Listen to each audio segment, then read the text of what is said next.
If you don't know, my name is Stacey St. Louis. I'm the founder behind CannaPitch, and I'm just really excited to have two phenomenal experts here today to talk to you about storytelling and getting your pitch solid and investor ready. All right, so I'm going to give each of you about a minute or two to kind of just give a little background on what you do in the space and what your expertise is here. Well, hello everybody. So nice to see you all here. My name is Fern Chan. I'm a presentation coach. So what I do is I help other entrepreneurs and also business professionals put together engaging presentations so the message will stick and ultimately not suck. What we don't want to do is do death by PowerPoint, right? Where you've put in so much time and effort into your presentation for it to go one ear and out the other, because time is precious. So how do we make your message matter in a way that resonates with your audience? So that's my jam, and hopefully I can help you in this cannabis space. Yeah. And I'm going to sit back there when she speaks because she's really good. Just let you know. So my name's Andrew Cooper. I'm a lawyer. I don't define myself that way, but I came to cannabis through the practice of law. This is my 36th year of practice, but as a lawyer, I started my career working in IP and healthcare. And on the IP side, I found that while we had patent lawyers and we had inventors that we represented, there was really nobody to figure out how to bring them together in a way that allowed the inventor and the patent attorney to work together to develop a patent to protect a product concept or idea in a way that was usable, that people could understand. And I use this example, rollerblades, right? Say rollerblades, wow, my God, worth multi-billion dollars. But rollerblades started at an expired patent. Guys got together, they said there's 1 year left on the patent, we'll get it for cheap. The people who sold it, and by the way, you didn't find inline skates, there wasn't none in existence, they had a patent on it, they protected it, but they couldn't bring it to market.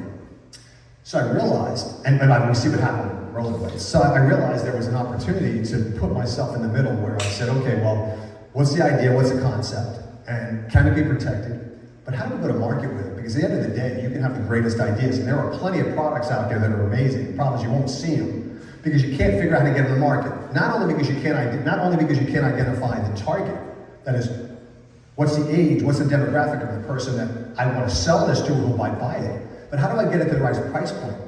Every store has price points. So like if you're trying to sell a product to CVS, Walgreens, Walmart, if you're over $49.99, you're done. You can't even sell it. They won't buy it. So all these things over 20 plus years were kind of how I learned the practice. At the same time, I was doing healthcare law. So fast forward I wasn't a cannabis lawyer. In fact, there really weren't any cannabis lawyers in the East Coast except in Massachusetts. But during the pandemic, I realized, you know what, I can't try another case, I'm not going to do it. I moved into cannabis and I made a commitment. So it's been 5+ years, but I took what I learned on the IP side and the healthcare side, and I just kind of gave me what I believe to be an advantage in cannabis, and that's how I came here. I run a practice group for 85 lawyers across the country. I'm also part of the Justice Foundation. We move legacy to legal. I'm a cannabis law professor at Hofstra Law School. If anybody wants to come by, Wednesday, officially 4:10 to 6, unofficially 4:20 to 6:10. You can guess why I did that. We are literally, it's the third year I've been doing it, and we are the only class on the planet that starts at 4:20, only cannabis class. And that was the goal. So it's a pleasure to be here. Stacey is amazing. Everybody who's here knows that. Underappreciated, but say that safely. Yes, that's it. So anyway, it's really nice to be here. And I don't know, the format isn't really planned, but I do like the small groups. I'll tell you why. Unlike the events where you get a lot of stuff and those are great, you don't learn anything. Here, you kind of got value. Like, we're here. I'm here the whole time. You can ask me anything. I don't charge you. It's kind of like when I say, call me on the cell phone, I always forget to bill that time. Same kind of thing. All right, so I know that Andrew has a lot of experience within the cannabis space, and Fern has a lot of experience within her field that's not cannabis specific, so I may ask the same question to both of you to kind of get your different perspectives.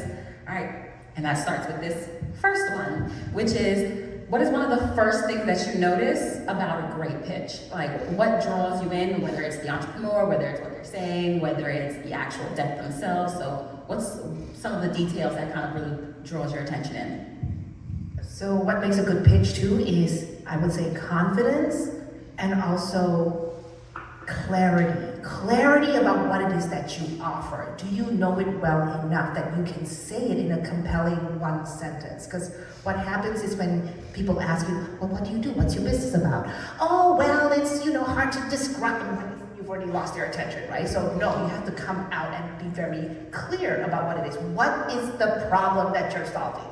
Because consumers, even investors, they want to know what problem that you solve. People will pay for the solution. They don't want to pay for ideas, they want the fix. Pardon the pun. Right? So how can you give me a fix? How can you be that Tylenol to that person's headache? Or how can you be that Camino, right? Give me a little something. So how can you help them solve that problem? So if you're pitching, you want to be very clear about that. So if somebody comes to you, like, Andrew, what is it that you do? So, you don't say, oh, I was a former attorney and I used to do this, and it's like, that's great stuff. Well, in this cannabis space right now, there's a real gap between da-da-da-da-da. Well, I'm one of the few attorneys that offers a class in this at Hofstra Law, and this is to advance so-and-so. So this way, it's very clear what he does versus saying, oh, I used to do this kind of law that practices that. I'm like, well, there's a lot of lawyers, but how do you differentiate yourself to give yourself that unique value proposition, right? So that's one thing it would be very good. It's like, how do we go in there, but also have a really good opening hook that makes people go, tell me more. That was so interesting. So that's one of the things that I would look forward to. Yeah, great point. So I would say, the only thing I would say to that is that lawyers can never do a 30-second elevator pitch. It's not in our DNA. But I will tell you that I tell my students, you really want to challenge yourself, you want to become a better public speaker, when you go into the elevator, instead of putting your head down, looking at your phone like you're reading the most important email you ever saw in your life, and you're really just playing Angry Birds, pick your head up and have a conversation with somebody. And try to communicate in the time you have before the elevator gets to the ground floor or the floor you're leaving. That's the way to be better. But I look at the pitches like trailers for movies. I want to say more often than not, the majority of trailers, trailers over and I'm like, what? Like, no idea what the plot is, no idea. I see a couple of people, that's really it. They're thinking that we're star driven. If we see the actor or that we recognize, that's good enough. Come on. Just give us a little more credit than that. So I think it's like a trailer. Like, you want to be able to leave and understand the plot, understand the focus, understand who's involved. Just know what you're getting into. It's got to drive you to go to see the movie. The other thing I would point out is that, like, our frame of reference now is kind of like what we see on TV. So Shark Tank and Marcus Lemonis. We think that's a pitch, right? Okay. Sharks to ask questions. Now they're really just up there to steal people's ideas. It's amazing. People undersell all the time and they get on TV and it's amazing. The ones I watch, the ones I follow, are the ones who don't take the deal. Because the ones who don't take the deal are the real ones. Guess who didn't take the deal? Ring camera. Didn't take the deal. There's other examples. Marcus Lemonis, people, product, process. I think there's more value thinking about an idea that way than what we see in Shark Tank. But Shark Tank does follow. What's the problem? What's the solution? Then they get to the numbers. It's much more complicated. And you can go online and Google and you'll get the structure. We're not here to give no. But it's more conceptual. You want to capture their imagination and infuse the passion of how passionate you are about your idea right away. Because if not, however you do that, sometimes it's a function of just giving them information that lowers their guard. I tell people, I use the model when I talk about cannabis that way. So people, when you talk to 50 plus community boards and you talk to people all the time and you hear the word gateway 30 times, you start to realize that you got to start to give people, you got to figure out a way to have people lower their guard. If they're on guard, you're never going to communicate effectively because they're going to just keep telling you what they want you to hear. So you got to figure out a way to get them to say, huh, really? I didn't know that. So whether you choose, whatever your path is to that problem and solution is unique to you. Yeah. Don't try to be somebody you're not. That's the other thing. Like, be who you are. Don't be somebody else. Don't look at a model and say, I want to be just like that. Figure out your own identity and make sure that the model you use is best suited to you. Because if you try it with somebody or not, it doesn't no matter how good the information is, they're gonna be like, just felt weird. And the truth is, it won't feel comfortable for you either. So. That's actually perfect, because I feel like it kind of mixes a bit of what you first said, which was that you need to come from a place of confidence, and speaking confident really grabs the attention. And being authentic is one of the best ways to come up with that confidence. Because if you're trying to put on who you think you need to be, that's when you're going to come off as less confident, because you're faking it, essentially. So you're going to want to be as authentic as you can in order to convey that level of confidence. All right? And another thing you mentioned was about how you want to make sure that the pitch you're giving, like when you're describing the solution you're providing, that you want it to be concise, essentially, because there have definitely been times where I'll ask the person, like, oh, what does your business do? And then they'll go on for 5 minutes and I don't know the answer to the question. And I'm like, okay, well, I'm not gonna ask any more questions because I feel like I'm just gonna get stuck here. So a lot of that is making sure that you can get that elevator pitch down, even if you're not an attorney that can't get it down to 30 seconds. You want to be able to get it to a good 2 to 3 sentences of like, what does your business do? Not the abstract of, well, it's going to fix people's lives and it's going to make things so much easier. What does it actually do? What's the point? How are you going to monetize that business? All right, the next question is going to be on, what do you think are some of the most common mistakes you see people make within their pitches? There's so many, but Or the most detrimental. so I will always say, know your target audience, and for if you are pitching them, know your investors, right? What's in their portfolio? What do they care about? I always say this to anybody that I coach, but when you are speaking to your audience, you need to tune in to their favorite radio station. You know what it is? It's called WIIFM. What's in it for me? So you have to think, right? So what's in it for me? Why should I give a shit? And why should I care about what we have to say? Because it's true. We are all very self-interested creatures, right? How is the information that you're going to give me going to benefit me, that's going to help me thrive and survive? And it's got to be quick so I don't lose too many breaks. I was trying to figure it out. So, so coming back to that point of clarity, and having the confidence, but not just knowing your own subject matter, knowing your business very well, but also knowing your audience to the point where you know how to make that connection. So, if you were to ask me that question, so what is it that you do? And most people struggle with that, right? Well, ask that question. How can you make a connection right off the bat with that person who asked you? So I would probably say something like, how many of you have suffered through death by PowerPoint when you're at a presentation? Usually a lot of hands, oh my God, right? You get the instant me too. And the moment they can raise their hand and identify that, you've got buy-in. So this is what you need to do when you're speaking to your audience. Like, what is that pain point like they are suffering through that you can go, how many of you are struggling to get your license right now to get your business going? Or how many of you are struggling to get the funding you need because you can't show your profits because you're still in the phase, or you're building out, right? So, how are you going to overcome all the sort of regulations and show all this sort of things? So these are the things that make people, oh, yeah, that's me, I want to know how. Do you have an answer, right? Now, you might not have all the answers, but it's like, but this is what I've been trying to do. And so you gain more interest. So you pique curiosity.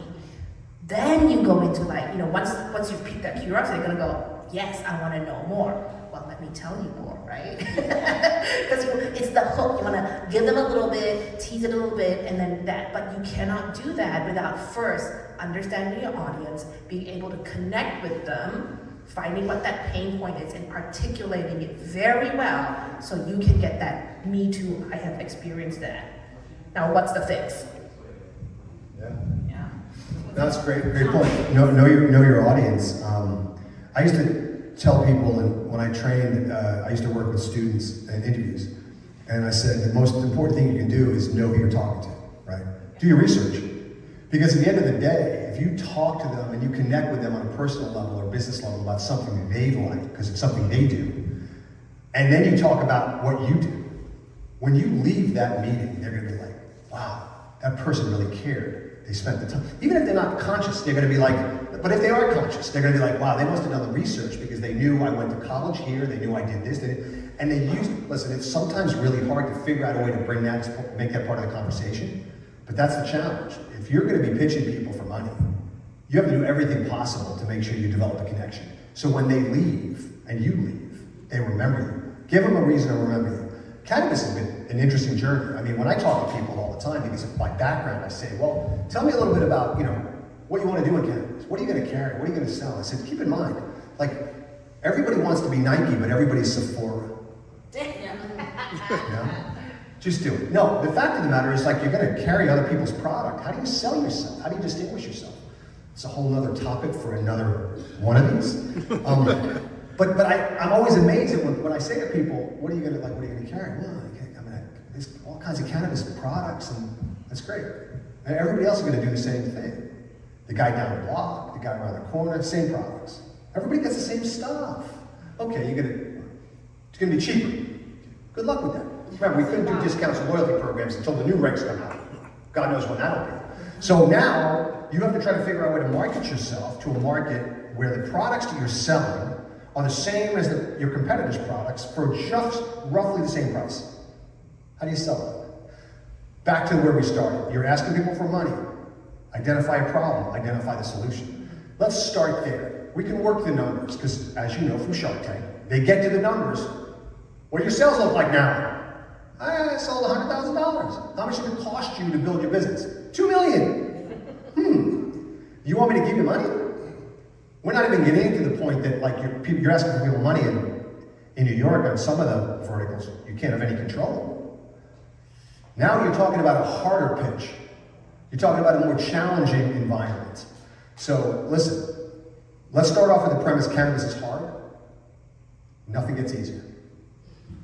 I will just add to that though. I mean, you can do some things in that sense to build that connection. And this is where you want to leverage the power of social media. People have LinkedIn profiles for a reason, right? You go stalk them professionally and see what is it that they've done, what is it that they said, what is their position on these certain things. Because when you're in that interview and you can say, I know as a fact that your company has invested in XYZ thing. And I read that wonderful article that you wrote in Forbes where you mentioned this. And I know that as somebody who would invest in these small businesses because you care about diversity, blah, blah, blah, because you wrote about this in Forbes, I would be in a very good position to bring this side to you to, blah, blah, blah. So whatever it is too, there is a way for you to find that connection. You gotta be smart about it so that you build it sort of like, in the periphery, right? Because why would people do business with you? Sometimes it's because they know, like, and trust you, and you made an impression because you took the time to know what they did. Because these are egos we're dealing with, so if you can say, I read that article that you did. Oh, did you know that so-and-so? Oh, I'm a Hofstra alumna too. It's like, You're right. I was there when the Jets used to be there, good God. And already we have like, oh my gosh, instantly you build a connection. So it may not have to be related, but know them well enough that you can then use that, And there's no excuse now, right? Yeah. I mean, like, when I started doing this, like, on the law side, we have to go to Martindale Hubble, these giant books. You'd have to find a lawyer in the firm, in the book, and you'd have this much. They'd write this much about it. Some people had a bunch of articles. You could read the articles. You could do your homework. Believe it or not, regardless of how easy it is to find information, people don't do it. Like, I've been to God knows how many pitches, and I'm like, no attempt to connect to the person you're asking money for. Like, if you don't spend the time to learn about the person you're going to be talking to about your idea, product concept, whatever it is, why would you think they're going to give you anything? Like, if you don't spend the time, and it's one of two things. Either you're lazy or stupid, right? I didn't want to do it, I didn't have time to do it, or you didn't even think to do it. Either way, let's get back to what's most important. We can talk about problem, we can talk about solutions, we can talk about numbers. Let's talk about the team. We're going to talk about who you bring to the table. We're not even getting there yet. But I've learned that your team is just about as important as anything else you could talk about. Proven track records of success go a long way when you're asking somebody to give you money, even if it's not the same industry. Because they've proven themselves. They've been in a multitude of different industries, and guess what they've done? They've always been successful. Makes a big difference. And I feel like that point that you made of leveraging social media is particularly LinkedIn, is so important. Even their websites, doing that extra bit of research is so important, because once you can make your pitch personal, you're going to grab their attention so much more.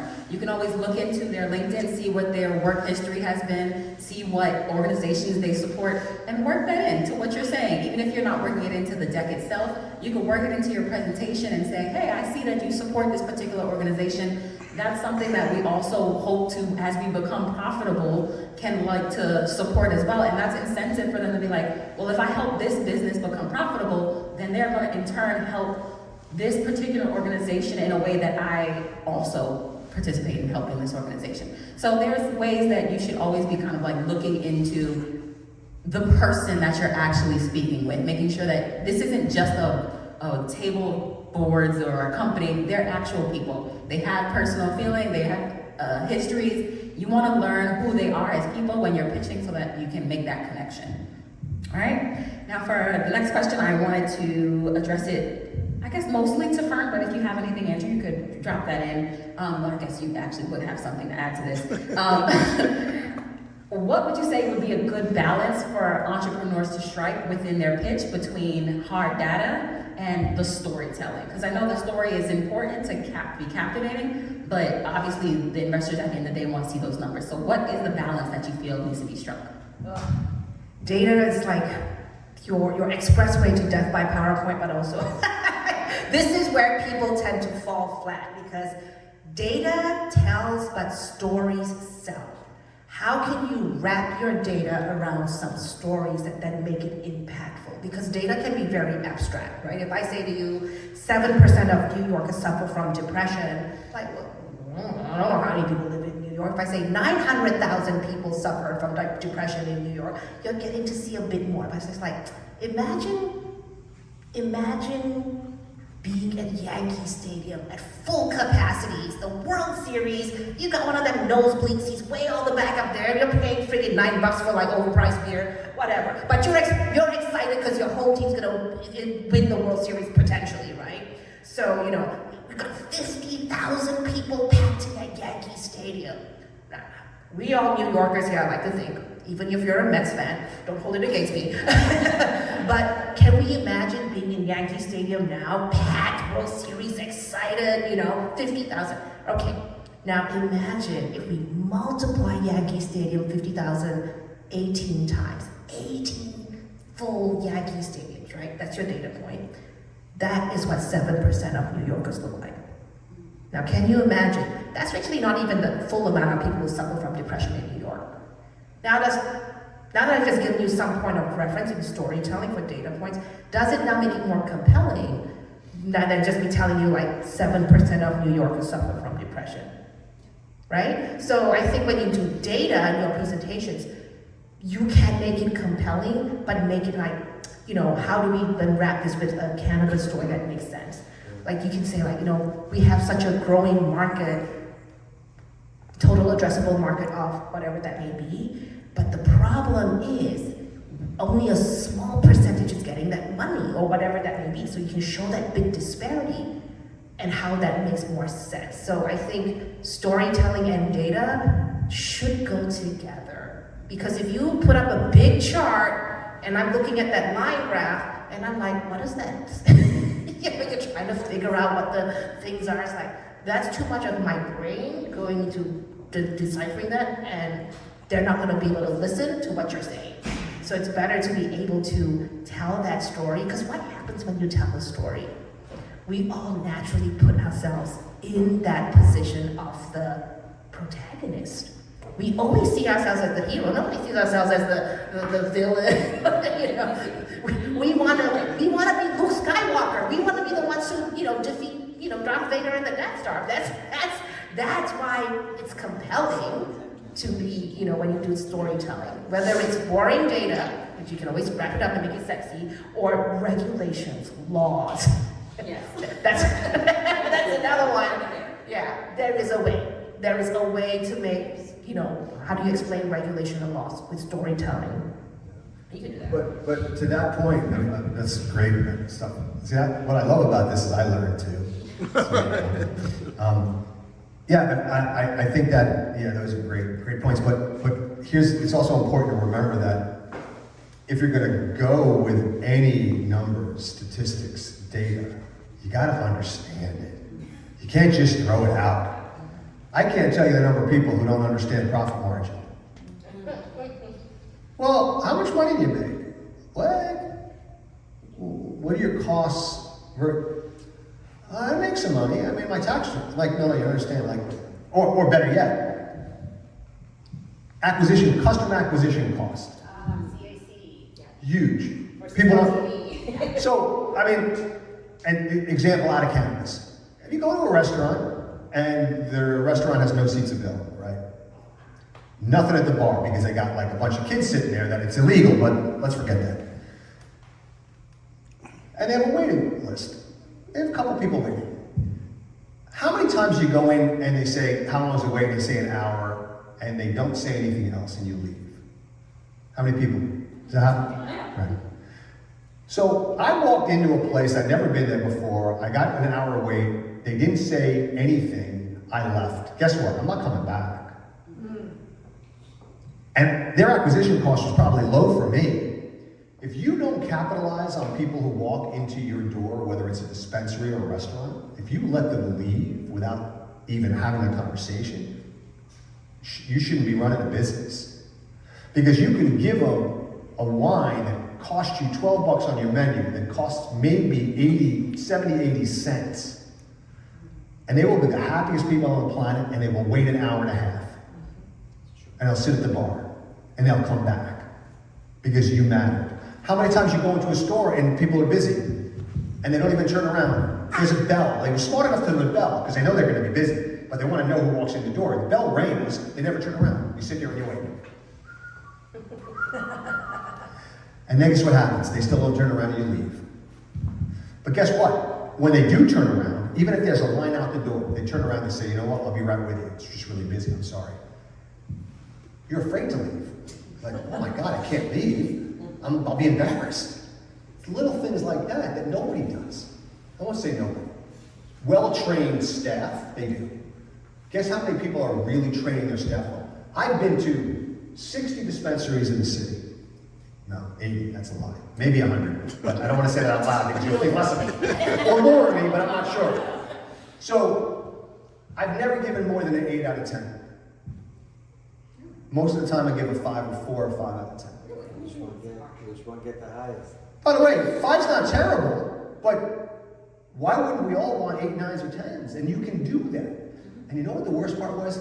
The 8 actually was a 9 until it became an 8. It became an 8 because when they gave me the product to leave, they didn't put it in the bag. So why does that matter? Why does that matter? Anybody know why it matters that they didn't give me a bag? Regs. Let's forget the regs for now because you can literally violate the regs by breathing.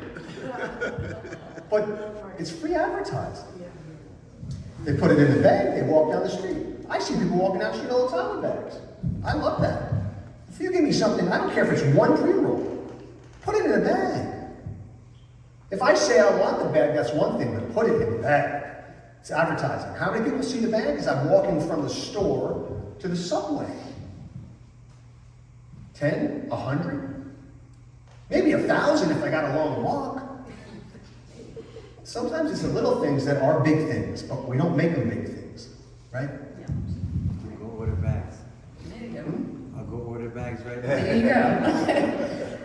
I think we got a little bit sidetracked, but that was good. Still good information. No, it's all good. So here's the thing. I tell my clients, I digress a lot. No, that's perfectly I fine. circle back, but I digress a lot. I would have to put it in a short because he was giving me But I'm entertaining. No, that's perfectly fine and informative. So it's still good information. It's just the next question is going to seem out of nowhere. All right. So it's actually towards Andrew. So we're going back to you. Okay. So I know you're not an investor. Well, you might be. I'm not going to assume. I'll say from an investor's perspective or from the perspective of a person who works with investors, what would you say is an immediate signal from a pitch that it's a strong opportunity to invest? Well, for me, we're giving all the points that are important. And I think from my perspective, all these things matter. I want somebody who knows exactly what they want, right? If you know exactly what you want, exactly what you're looking for, and you can communicate it effectively, that's all I look for. Listen, everybody doesn't have the most amazing ideas, but sometimes you don't have to. Sometimes people can understand the value proposition. You don't, listen, if you're pitching something, doesn't mean you have to be the most charismatic, enigmatic, gregarious person. Yes, sometimes that helps, sometimes it doesn't. The fact of the matter is what you need to do is you need to understand what you're offering. What are you presenting? What's the opportunity, right? Tell me what it is you want. And tell me why you think I need to invest in that. Maybe because if you don't, you're gonna miss it. Listen, I've been there. I've had opportunities to invest in, even in the cannabis space at an early stage, and for companies that ultimately became very profitable. You know what? Timing. They didn't capture me, or maybe it just was timing and that I wasn't prepared. But when you walk into a room and you're meeting with people and you have a product concept idea that you need money in order to move forward, you need to be able to explain to the person why it's important for them to consider this as an opportunity of a lifetime. Think about everybody as only having one opportunity. All I got is this. I pick where I put it. You need them to be convinced that the opportunity you're offering them is the one they've been waiting for. Generally speaking, this is not their first rodeo. They've heard probably this a lot, right? They know how to ferret out ideas. Sometimes because they just won't invest in that sector. But if we're walking in and we're a cannabis company, regardless of the vertical, even if we're ancillary, it's okay. They're there because they're willing to consider the opportunity. So you're already starting from somewhere that you don't get to start in an elevator pitch. You have no idea what that person thinks. And the truth of the matter is, for like me, I walk in to talk to somebody and I could be a creepy old guy. I gotta recognize that when they put their head back down, I don't continue the conversation because I don't want to get arrested when I get off the elevator. But either way, listen, this is your chance to shine. If you are enthusiastic and knowledgeable, informative, and are able to communicate the message, I remember the ones that did, and I don't even remember the ones that didn't. And since I can only remember a handful of pitches, it should tell you everything you need to know. I'll also add one little thing just from how you can also make this, when you're talking to investors, right? How can you overcome the objections before they even voice it? Because I think they'll always say, well, what's going to happen if Amazon moves into this space? Great point. Right? And then it's like, shit, now you're dealing with a behemoth, right? How are you now going to overcome that? So if you can address some of the things that they may not have even thought of, or it's at the back of their head, before they ask it, it shows that you've Make it a stretch. Don't let it be a weakness. You got it. So turn those things into opportunities, because then you've really positioned yourself as a, wow, that one stood out. So And you're not afraid. You're not afraid of the problem. Yeah. Not the problem that you're fixing, but the industry problem. Right, Listen, there's a lot of people doing this, but whatever it is, don't be afraid of it. Yeah, but also it's like questions like, well, what are you going to do about the banking issues, right? How are we going to transfer this money? That what if you get a big influx of cash? What is your solution right now? What is it that you're doing? Are you talking to, I'm speaking to other people. So if you show initiative, I think that goes a long way as well. That actually makes a lot of sense, kind of like making sure you can foreshadow like what you think your problem areas are going to be and address it before they even have a chance to say anything towards it, so that they know that at the very least you're not coming into this with like rose-colored glasses. They know that you see the potential pitfalls and that you're prepared for them prior to them actually coming to you. And if you can't identify the things they're going to ask you, if you can't know walking in the issues they're going to want to know and want answers about, for example, with one of the banking problem. If you walk in and the answer is that you look at them like a deer in the headlight, you didn't do your homework, and then you're done. You're done. If you're trying to figure out the solution on the fly, just leave. Start over. Do it over.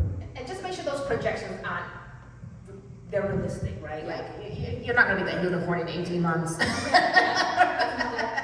So what is that addressable market? What's the real number that you can actually make?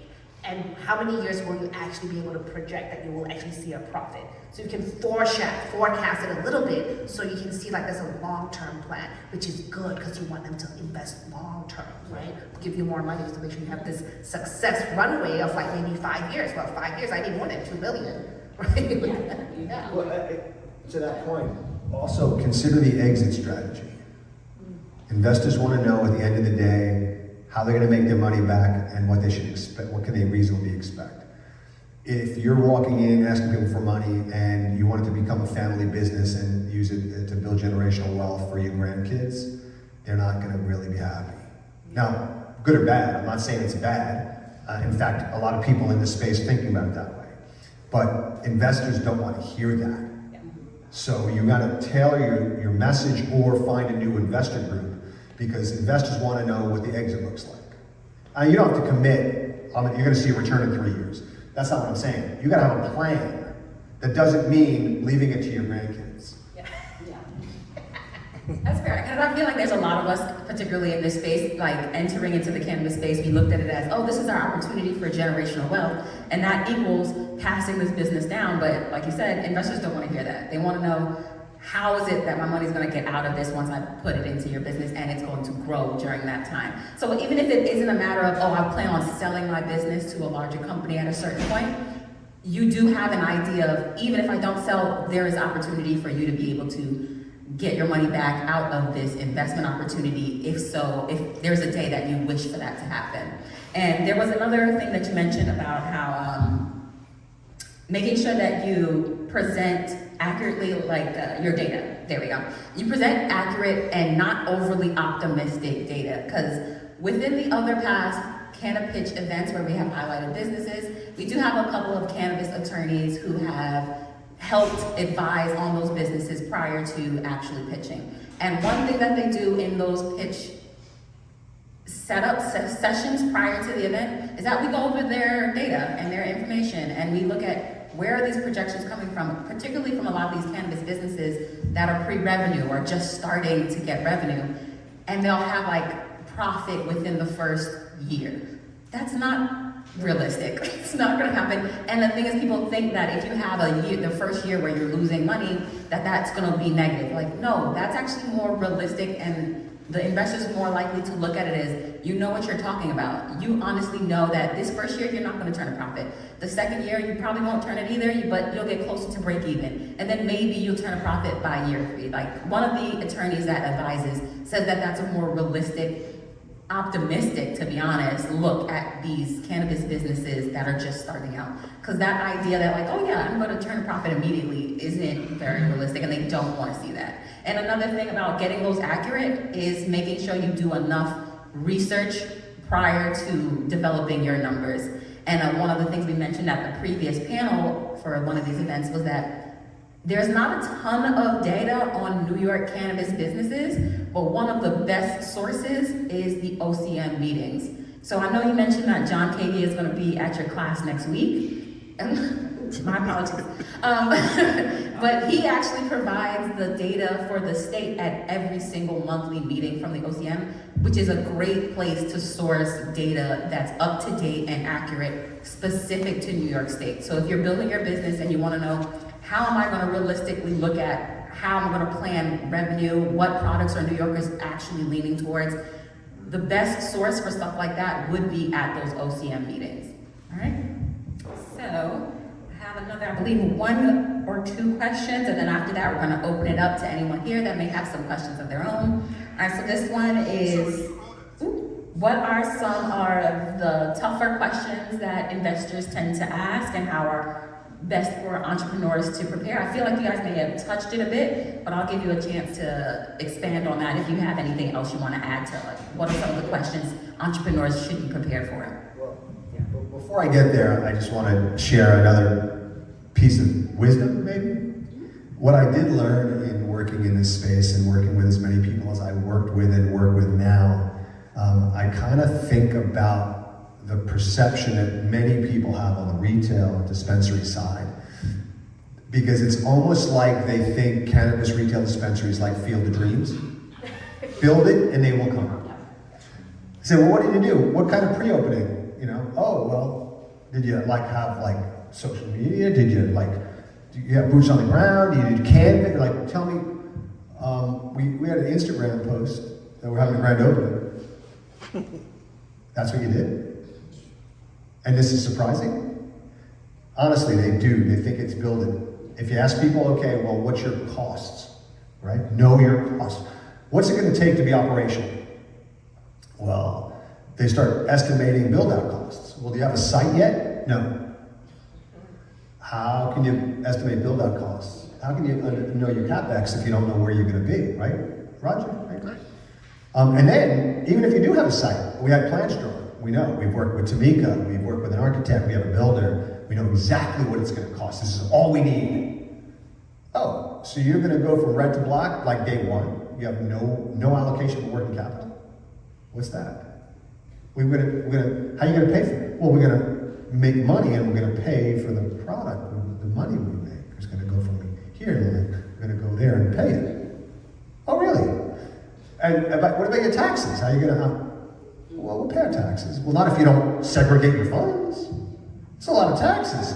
Do you know what the taxes are going to be? Yeah, they're like, 30%. Yeah, do you know how you're going to do your account? Who's your accountant? We don't have an accountant yet. When are you going to get one? When we make money. It's going to be too late. So I think that the industry is woefully unprepared to run a business, and the state didn't do enough to help. Now, I'm not being critical. I tried not to. I've always tried to be part of the solution, not part of the problem. I come from a litigation background. I've watched, I've cried. I've seen things I've never seen before. I think that what we're learning is, or what people think, is that if I sue and I get injunctive relief, I'm going to get what I want. And that, when you see that, it facilitates the process. So, don't under-ask, don't over-ask.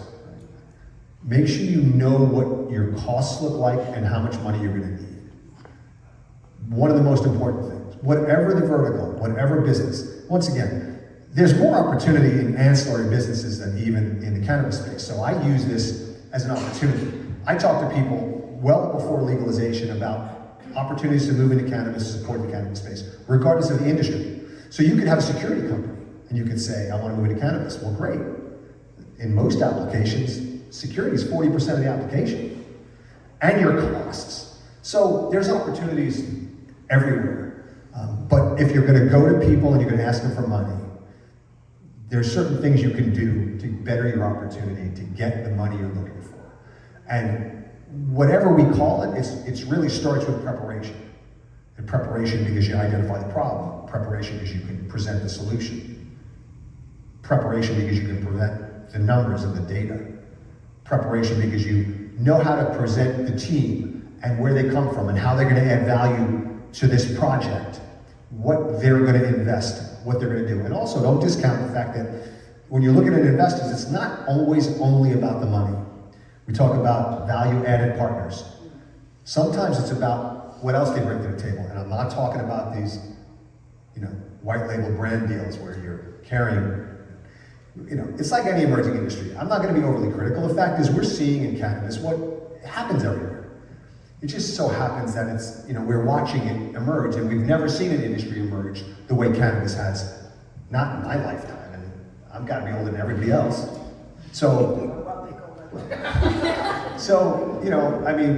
I try to be gentle when it comes to being critical, because if you're going to be critical of the regulators, you got to be willing to take their job and do it better. And I don't want their job. It's a hard job. So I give them credit. What I do like is the fact they're willing to fix what they recognize is broken. And that's just a side of it, nothing to do with anything, and I'm not going to go further because, I'll just add a little bit to that. I think so much more of what you have to do too is educating the public about what it is that you do, and myth busting a lot of these things, right? Because they may not be problem aware. They may not know all these sort of things. So in your efforts now as cannabis business entrepreneurs, what is it can you do to let people know about that?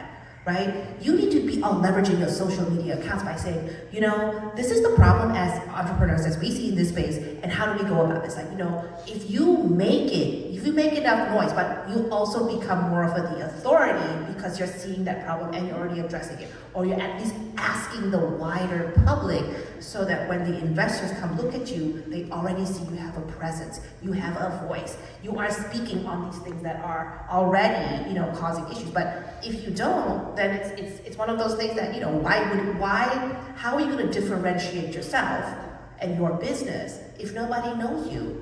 Right? If I don't know you, I can't flow you. So I gotta know what you stand for and all the things that you say. So you gotta utilize all the tools that you have. Social media is free.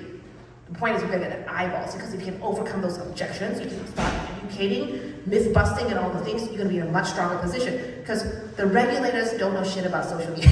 The worst kind of people who get the message out, right? They say, oh, here's all this money for you, go start a business. Gave you no plan, no nothing, and now you're all scrambling. You're all building the plane as you're flying it as you go. Yeah. So, right? So that's why it's, what can you now do at your disposal? Because you are at the forefront. So again, changing the sort of, how do we make this into an opportunity where you get to be the pilot, where you get to write that story, right? Instead of letting the regulators write it for you. Just one more quick thing, because it's something that you reminded me of. So the other thing we're seeing in cannabis is like, when you're talking about, like if you're on the brand side, I look at beverage as this huge opportunity. And I point out beverage because beverage is different. Beverage hasn't been around. Beverage is still new. And I've been talking about beverage for a long time, although now all of a sudden Boris Jordan gets up and says it's going to be 50% of the market, and all of a sudden I was right.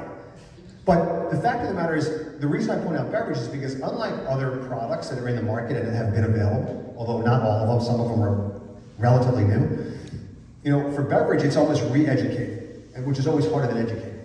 So when I say re-educating, it's like, I look at beverage as an opportunity to bring people into the cannabis space who aren't cannabis users, but would be if they didn't have to smoke it. And remember, we're still talking about the general public who thinks the only way to use cannabis is to smoke it. So now I point it out because when you're talking to investors about an opportunity, don't assume they understand the value proposition in a marketplace that doesn't yet really exist. Yes, if you ask Heirloom that controls 80% of the market in New York or more, and they were great and they were on the cusp because they were positioned well, you're still talking about a relatively small portion. So in long term, you're gonna have cannabis users that are gonna add beverage to how they use cannabis, but I look at it as an opportunity to bring people who aren't currently using cannabis into the cannabis space, because you're giving them something that they're comfortable with, that they're used to. I mean, we have alcoholic beverages at celebrations and birthdays and holidays our whole lives. We have all that runway to get comfortable with it. We know how it responds to our body, and by the way, it's poison. So now think about how long that whole process is going to take when it comes to beverage. So, but the reason I point it out is because that's a huge market where there's a lot of brands that are emerging, that are looking for funding, because guess what? To build out a processing and manufacturing facility that can handle beverage is expensive. It's expensive, as if not more expensive than most other types of manufacturing. So I point it out only because I think that you have to be conscious of whether you're talking about something that people readily understand, or whether you're talking about an opportunity that they may not fully grasp, and your presentation is different. If you're educating versus re-educating. Re-educating, you have to say first, what you think you know is not entirely accurate. Not that you're wrong, but let me tell you, let me provide the information, and here's why there's an opportunity. So it's kind of multifaceted, where normally it's not. That's a great hope. What if I told you that what you thought about cannabis business was all wrong? Oh my God, what do you mean? Instantly, right? You go in there with that strong hook that upturns their belief, now they're gonna listen. So that's I really appreciate both what you said, but I want to touch on a little bit of something what you said, which was sometimes the public doesn't know what the problem is, so you have to bring their attention to the problem before you can tell them your solution. And it kind of reminds me a little bit of one of the entrepreneurs I met today, which is Hash Cash, and I feel like people aren't talking about the process of actually making a purchase at the dispensary and whether it's the easiest for us, because most people don't carry cash with them. Meanwhile, most of the dispensaries, you either have to pay with cash or you have to do the cashless ATMs, purchase, it's a whole process. But if you're providing a business model like Hash Cash, where you're doing something different that isn't currently existing, you sometimes have to highlight the problem with the way things are already being done before you can say, and here's the solution that will go along with that. So I definitely like that idea of like If the problem isn't as readily available, you have to highlight that before then you can highlight yourself. All right, so I want to thank you both so much for speaking. Thank you so much. And everyone here.